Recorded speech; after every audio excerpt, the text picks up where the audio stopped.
తర్వాత శాశ్వత చైర్మన్ మరి స్థలదాత శ్రీ రాగాల చంద్రారెడ్డి గారిని అక్కడ కూర్చోవలసిందిగా ప్రార్థిస్తున్నాం. రండి స్వామి. తప్పకుండా తెలుసా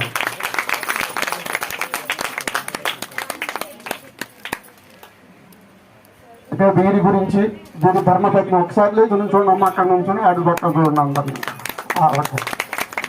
ధర్మపత్ని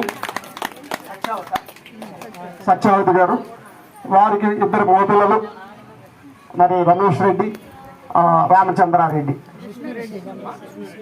కృష్ణురెడ్డి. ఓకే, వీరు అసలు ఈ దేవాలయం కట్టడానికి కారణం క్లుప్తంగా ఒక 2 నిమిషాల్లోనే చెప్పడం జరుగుతుంది. మరి ఇక్కడ మా కమిటీ సభ్యులకి అందరికీ కూడా ఆ యొక్క బ్రోతిని మా ముఖ్య అతిథులు ఏర్పాటు చేస్తున్నారు. ఇక్కడ వచ్చిన అందరికీ కూడా పంపించాను. అట్లాగే మా గణేశెట్టి జగదీష్ గారిని కరపత్రాన్ని